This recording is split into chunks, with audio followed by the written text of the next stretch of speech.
Olá pessoal, meu nome é Ana Kátia e vamos trabalhar em Geografia na aula de hoje, Industrialização Geral. Lembrando que industrialização a gente analisa geral, as características básicas, tipos de indústrias, tipos de industrialização, para depois, mais à frente, entrar numa aula específica de Indústria Brasil, em que você precisa saber associar alguns presidentes à relação no processo industrial. Então, hoje, industrialização geral. Em relação à industrialização geral, a nossa primeira característica é estudar os tipos de indústrias. Parece muito tranquilo, mas se você tiver que analisar uma por uma, acaba virando um pouco decoreba. Então, de preferência, a gente vai ver um macete, uma maneira mais fácil de decorar, de entender. Em tipos de indústria, olha só, a indústria ela pode ser chamada de base ou pesada. Quando eu falo indústria de base ou pesada, eu estou dizendo que essa indústria não produz para a gente, mercado consumidor direto. Essa indústria produz para outra indústria que vai pegar essa mercadoria e transformar em algo para o nosso uso. Então, por exemplo, eu pego o ferro da natureza, transformo através da indústria de base em aço e o aço vai para a indústria automobilística produzir algo para a gente. Então, a indústria de base ou pesada, ela tem uma característica, ela não vai para o mercado consumidor direto, e sim para outra indústria. Essa indústria de base ou pesada é aquela que, em geral, utiliza um espaço territorial maior. Lembra que a indústria de base é aquela em que você ainda tem uma transformação da matéria-prima que requer muita mão de obra, um maior gasto em energia e um maior espaço territorial. Esse tipo de indústria tem como destaque a siderúrgica, a metalúrgica e a petroquímica. Lembrando que esse tipo de indústria representou a base para um avanço industrial, principalmente iniciado nos países centrais. Mas hoje, essa indústria acaba buscando lugares em que o custo é mais barato, em que as leis ambientais são mais flexíveis, que não são tão rígidas, em que essa indústria possa gerar um lucro maior e ter uma fiscalização menor. Então, muitas vezes, elas acabam se deslocando para os países emergentes, os países em desenvolvimento e saindo dos países centrais, que têm um custo do espaço territorial, da mão de obra e das taxas mais elevado. A indústria de bens de consumo, olha o nome, bens de consumo para o mercado consumidor direto, ou seja, produz para a gente. Essa indústria de bens de consumo que produz para a gente, ela pode ser dividida em duas, durável e não durável. E tá aí o problema. Porque quando você ler durável, o que realmente isso representa? Maior durabilidade. Não durável, menor durabilidade. Ou seja, esgota, acaba primeiro. Acontece que se você for analisar pensando na durabilidade, muitas vezes dá para confundir. Olha um exemplo. Eu tenho um casaco que era da minha tataravó, que morava na Noruega. Esse casaco só dava para usar em clima de baixa temperatura. Ao falecer, minha tataravó deixou o casaco. E esse casaco está comigo, aqui no Rio de Janeiro. Ora, se eu estou no Rio de Janeiro com um casaco que é para usar na área mais fria da Noruega, eu não vou conseguir utilizar. Esse casaco está intacto e esse casaco já tem 25 anos. Esse casaco é um bem de consumo durável ou não durável? Pela minha historinha, esse casaco durou. Então, há um grupo que vai colocar como durável. Mas eu não posso pensar assim. Eu não posso pensar só em durável e não durável. Eu tenho que lembrar que, realmente, durável, em geral, não tem prazo de validade. Não durável tem prazo de validade. Se tem prazo de validade, vai vencer, ou seja, esgota primeiro. No entanto, quando não der para você responder assim, quando você tiver em dúvida, por macete, não é regra geral, pensa assim, ó. Não durável é tudo aquilo em que é emergencial para viver em sociedade. Por exemplo, roupa, alimento, remédio e bebida. Algumas coisas você sabe que é não durável pelo prazo de validade e não precisa usar essa característica. Quando você tiver dúvida, no caso do casaco, você vai pensar, ainda que ela tenha colocado uma historinha que me enrolou, quis falar que o casaco durou 25 anos, ainda assim é roupa, então é não durável. Não me importa qual tipo de roupa, roupa não durável. Roupa, alimento, remédio e bebida. As outras coisas são dispensáveis. Eu posso ficar sem geladeira, como miojo, carne de sol. Como coisas que não precisam ficar na geladeira. Eu posso ficar sem cadeira, eu posso ficar sem fogão. É possível ter esses produtos daqui, ó, é possível dispensá-los.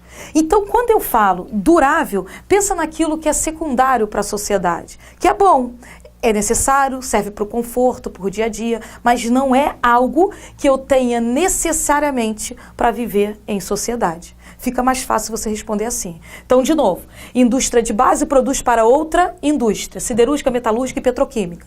Indústria de bens de consumo, para a gente, pode ser durável ou não durável. Primeira coisa, olha o prazo de validade. Tem? Não durável. Não tem prazo de validade, estou em dúvida. Pensa, é um recurso que eu não tenho como viver sem em sociedade. Se eu ficar sem roupa, eu vou ser presa. Sem alimento, eu não consigo. Sem bebida, também não. E o remédio se torna necessário. Ora, então é não durável. As outras coisas que não tiveram prazo de validade incluem durável.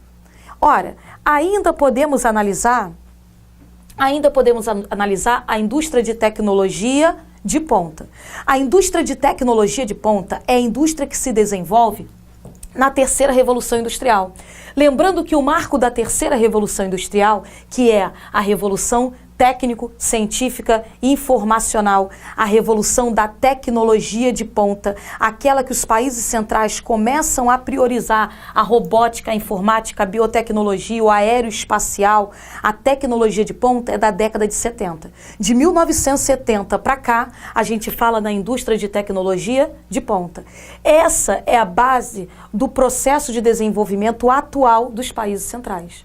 Por que essa tecnologia de ponta não está tão expressiva em país emergente e periférico? Ora, porque a tecnologia de ponta requer necessariamente mão de obra qualificada, ou seja, pessoas criativas, pessoas que tenham um grau de instrução e escolaridade. E muitos países que não são centrais não priorizam o desenvolvimento educacional, que gera falta de mão de obra qualificada. Outra necessidade, pesquisa. É necessário investimento em pesquisa. Muitos países não priorizam a pesquisa. Logo, a falta de desenvolvimento estrutural priorizando a tecnologia de ponta faz com que muitos países periféricos e emergentes fiquem de fora desse setor, característica dos países centrais. Há outros tipos de indústrias, como a indústria intermediária, que é aquela que produz equipamento para outra indústria.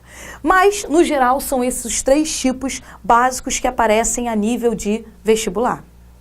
Ora, sabendo os tipos de indústrias, a gente agora começa a entrar no tipo de industrialização.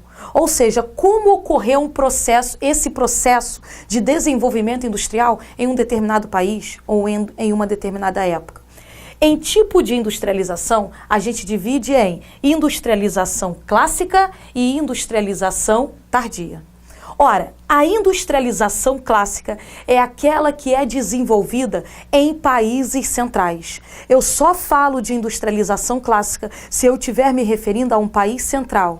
E o que é país central? Ora, país central é o país que teve industrialização clássica. Ou seja, país central é aquele que teve primeira, segunda e terceira revolução industrial. País central é aquele que teve um processo industrial antigo e bem lento, ao ponto de ter o acompanhamento de uma infraestrutura. País central é aquele que se industrializou no período de 1850, alguns até antes. Quando eu falo de 1930 para cá, aí é um país emergente. E alguns nem se industrializaram, por isso são periféricos. Então, relembrando, quando eu divido os países, eu divido em países centrais ou desenvolvidos. Aqueles que possuíram um desenvolvimento industrial antigo. Desenvolvimento industrial esse que ocorre devagar e que passa pela primeira fase, que a gente já vai ver, a segunda e a terceira revolução industrial. Quando eu falo país semiperiférico, ou emergente, ou em desenvolvimento, ou de industrialização tardia, eu estou me referindo àqueles países que se industrializaram da década de 30, 1930 para cá. E que muitos se industrializaram porque receberam indústrias dos países centrais. No momento em que os países centrais vão desenvolver a tecnologia de ponta, eles pegam as suas indústrias mais antigas, que não necessitam de qualificação, e jogam para os países emergentes, colocam nos países emergentes, que possuem um custo mais baixo. Eles ficam com a sede empresarial, os países centrais.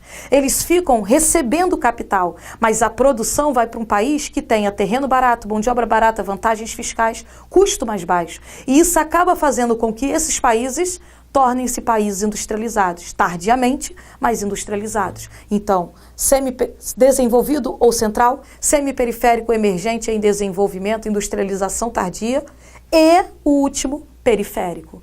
Aí, quando eu falo periférico, eu estou querendo dizer, olha, nem processo industrial ocorreu. Quando eu falo periférico, eu estou querendo dizer, é um país de produto primário, é um agroexportador. Então, eu tenho a divisão desses 3 grupos de países. E os países centrais são os países da industrialização clássica, que a gente vai ver com detalhes. Saindo desse processo industrial, dos países centrais, tem a tardia. A tardia é aquela que inclui os países emergentes, semiperiféricos, que são industrializados, mas industrializados tardiamente. Ou seja, há pouco tempo eles sofreram um processo industrial. E, consequentemente, foi um processo industrial rápido, que não deu para ter infraestrutura para atender todos os setores. E, muitas vezes, essa industrialização tardia faz com que gere uma aglomeração populacional em busca de emprego. Não há crescimento de escola, hospital, saneamento básico, transporte, energia, na mesma proporção da ocupação populacional em busca dessa indústria, da atração do emprego, pelo emprego, e acaba fazendo com que a gente tenha inchaço urbano, hipertrofia urbana ou macrocefalia urbana, que vamos ver dentro de urbanização. Mas o que é isso? Inchaço urbano, hipertrofia urbana, macrocefalia urbana significa a mesma coisa, ou seja, é uma cidade que não tem infraestrutura para atender a maioria. Não é não ter infraestrutura para todos, porque para todos vai ser difícil de se encontrar, mas não tem para a maioria. É uma área em que a infraestrutura é precária, obsoleta. Aglomerou população, não gerou infraestrutura nas outras áreas e nessas que houve uma aglomeração populacional, não acompanhou esse crescimento. Acaba sendo áreas de saturação. De qualquer forma, sofreram industrialização tardia. Exemplo, Brasil, Argentina, México, África do Sul, tigres asiáticos, novos tigres asiáticos, e aí vai. Só que essa industrialização tardia, ela se divide em 2. Ela tanto pode ser chamada substituição de importações, como ela pode ser também plataforma de exportação. Qual a diferença das duas? É importante. É importante que você saiba primeiro que tanto esse nome como esse nome refere-se à industrialização tardia. No entanto, substituição de importações, olha só, eu vou substituir o que eu importava, interno, ou seja, o que eu comprava. Antes, o Brasil comprava um monte de coisa dos Estados Unidos. A gente quase não produzia. A gente vendia para ele a laranja e comprava o suco de laranja. A gente vendia o produto primário e o comprava elaborado, ou até mesmo semi-elaborado. Vendia o ferro e comprava o aço. Agora a gente já produz o aço. Ora, o fato de o Brasil ter se ser dependente dos Estados Unidos fez com que a nossa industrialização fosse tardia. Só que a nossa industrialização, ela iniciou, teve um grande desenvolvimento no governo Getúlio Vargas. Década de 30, a gente vai ver a industrialização Brasil. E nesse período, a gente tinha um governo que era considerado nacionalista. Esse governo Getúlio Vargas, de caráter nacionalista, priorizou o desenvolvimento de uma indústria nacional. Havia uma prioridade a desenvolver no Brasil as indústrias brasileiras, através do capital do país, ou seja, o dinheiro do governo e da população, priorizando vender para a própria população, mercado interno. Então, olha só, é tudo interno. Desenvolver a indústria nacional para abastecer o mercado nacional, utilizando o capital nacional. Essa é a característica da substituição de importações. Essa substituição de importações, ela foi desenvolvida, por exemplo, nesses países daqui, ó. Esses países tiveram um processo de substituição de importações, Brasil, Argentina, México e África do Sul. Iniciaram um processo, tiveram uma tentativa de desenvolvimento industrial e que mais tarde foi tomada por empresas estrangeiras. Temos hoje no Brasil uma grande quantidade de empresas internacionais, mas iniciamos um processo priorizando a indústria nacional. Substituímos o que a gente importava. A industrialização desses países de substituição de importações está muito ligada à crise de 29. Em 1929, Estados Unidos entra em crise. Qual foi a crise de 29 dos Estados Unidos? Em outra aula vamos ver com mais detalhes. Mas a crise de 29 foi o momento em que Estados Unidos estava desenvolvendo o Fordismo. Fordismo significava produção em massa. Tudo igual, quantitativa. Essa produção em massa desejava um mercado consumidor em massa. Se eu estava produzindo carros, todos iguais, eu tinha que ter pessoas para comprarem esses carros. Acontece que a produção era em massa, mas não houve um incentivo a essas pessoas poderem comprar o carro. Como esse indivíduo não conseguia comprar o carro, passou a ter carro acumulado. Não tinha mercado consumidor expressivo para essa quantidade produzida. Então houve uma superprodução e um subconsumo.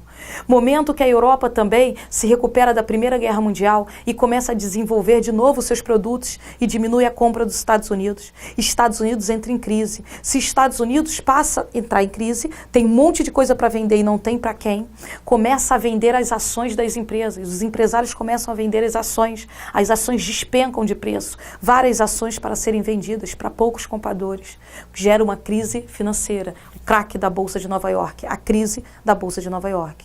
Ora, qual a importância disso? A importância é você lembrar que se Estados Unidos estava em crise na década de 30, Estados Unidos não estava preocupado com o mundo e sim com a sua recuperação. Então ele deixa esses países de lado e esses países começam a produzir aquilo que precisava de maneira emergencial: roupa, alimento, remédio, bebida. Então esses países começam a desenvolver um processo industrial por uma necessidade. Além de uma necessidade, não havia o governo dos Estados Unidos dificultando o nosso processo industrial no momento em que ele estava preocupado com a sua recuperação interna. Então não houve a interferência negativa dele. Houve uma necessidade de produção. O país começa a priorizar essa produção. Então, devido à crise de 29, a gente começa a sofrer um processo industrial.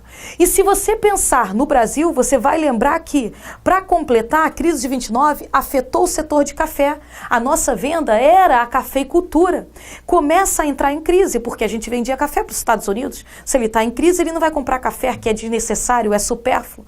Fica acumulado o café. Os barões de café entram em crise e auxiliam o governo no processo industrial. Vamos ver isso na aula de Indústria Brasil com detalhe. Mas você já tem uma visão geral. Esses países tiveram produtores falindo e passando por processo industrial. Esses países tiveram um processo industrial que priorizou um desenvolvimento interno. Muito embora por uma necessidade na época, mas houve um desenvolvimento nacional. Os tigres asiáticos, então, representam uma plataforma de exportação. Plataforma de exportação é aquela que visa o mercado externo. Plataforma de exportação é aquela área que foi criada para receber empresas estrangeiras, foi desenvolvida para isso, para entrada do capital internacional e produzir para o mercado internacional. Então, há uma diferença entre substituição de importações e plataforma de exportação em interno e externo. Ambas representam industrialização tardia. Sabendo os tipos de industrializações clássica e tardia, a gente agora vai começar a estudar uma por uma, iniciando a industrialização clássica, industrialização desenvolvida nos países centrais. Então, como já comentamos, quando eu falo em industrialização clássica, você não pensa em Brasil, porque o Brasil tem um processo industrial tardio. Quando eu falo industrialização clássica, você pensa num país central, Estados Unidos, Canadá, países da Europa, Japão. Então, essa industrialização clássica, antiga, que obedeceu etapas, ela reúne os países centrais. E ela é dividida em 3 fases: primeira revolução, segunda revolução e terceira revolução industrial. Iremos trabalhar os 3 tipos de revoluções. Ora, a primeira revolução industrial, ela inicia na Inglaterra. Por que Inglaterra? Olha só, por que industrializar? Tem que ter um objetivo, tem que ter um fator que leve. Antigamente as pessoas produziam artesanal, estava lá fazendo o seu tapete. Algo tem que acontecer para enfatizar esse desenvolvimento industrial. É a necessidade de produzir, a quantidade necessária. A produção artesanal já não dava conta. Era necessário que fosse desenvolvido máquinas, era necessário a maquinofatura, era necessário a manufatura, era necessário que você conseguisse produzir numa quantidade maior para atender a população. Essa necessidade, ela vem primeiro em que setor? Indústria de base, bens de consumo não durável ou bens de consumo durável? O não durável, que é o emergencial, roupa, alimento, remédio, bebida. Consequentemente, a industrialização clássica, na sua primeira revolução industrial, tem como destaque a indústria de bens de consumo não durável. Ora, com destaque para roupa, indústria têxtil. Então, a primeira revolução industrial é quando a gente tem a necessidade de produzir em larga escala, não está sendo suficiente para o mercado consumidor e a gente prioriza aquilo que a gente mais precisava, que são os bens de consumo não duráveis. No entanto, lembra que não tem como eu avançar no processo industrial se eu não tiver a indústria de base, que vai transformar a matéria-prima. Então, a indústria de base, ela já começa a se desenvolver na primeira revolução industrial, embora seja mais abrangente na segunda revolução industrial, mas já o início da indústria de base. Ora, por que foi na Inglaterra? Voltando, por que foi na Inglaterra? Porque se eu estava começando o processo industrial, eu precisava de algumas coisas básicas. Como que eu ia começar o processo industrial sem ter energia, sem ter transporte? E a Inglaterra reunia essas coisas. A Inglaterra tinha um desenvolvimento do transporte marítimo que poderia facilitar a dispersão para o mercado consumidor da sua produção. A Inglaterra tinha a matéria-prima necessária para a primeira revolução industrial, que foi o carvão mineral. Ora, o carvão mineral e a presença do sistema de transporte, a presença de energia, tudo isso facilitou que a gente tivesse a Inglaterra como palco da primeira revolução industrial. E ligando um pouquinho a história, tinha sofrido o cercamento dos campos, em que as pessoas estavam se deslocando para a cidade, tendo, portanto, presença na área urbana de mão de obra e mercado consumidor. Então, a Inglaterra possuía a condição ideal para um processo industrial. E por isso a primeira revolução industrial inicia na Inglaterra e vai se espalhando pelos países da Europa. Na segunda revolução industrial a gente vai ver que os países da Europa já eram industrializados, porque vai passando essa industrialização da primeira para a segunda revolução industrial. A fonte, a base, carvão mineral. A indústria têxtil. E aqui a gente para um pouquinho. Essa primeira revolução industrial, ela tinha como capitalismo, como forma de capital, o concorrencial, ou comercial ou industrial, que estão dentro do concorrencial. Ora, o que é isso, tipo de capitalismo? Na primeira revolução industrial, eu tinha uma indústria, você também. Eu produzia mais do que você porque eu produzia dia e noite, você dormia. Ora, se eu produzir mais, se eu tenho a maior quantidade, eu conseguia jogar um menor preço. Eu tinha maior quantidade, eu jogava o menor preço e ganhava o mercado consumidor de você. Livre concorrência, que vença o melhor. Quem conseguisse oferecer para o mercado consumidor vantagens, ganhava o mercado. Na segunda revolução industrial, a gente começa a ver que eu começo a me juntar com outros para quebrar a sua empresa. Já não se fala mais de capitalismo concorrencial, fala-se de capitalismo concentrador, monopolista, que vamos ver dentro da segunda revolução industrial. Então aqui, capitalismo concorrencial. E nessa primeira revolução industrial inicia-se o Taylorismo. O que é o Taylorismo? É uma forma de produzir. Taylor estabelece uma característica que no fundo é mais usada na segunda revolução industrial, muito embora classifiquem como a saída da primeira para a segunda revolução industrial, o Taylorismo, que diz o seguinte: olha só, é necessário que o trabalhador seja treinado para realizar uma única etapa.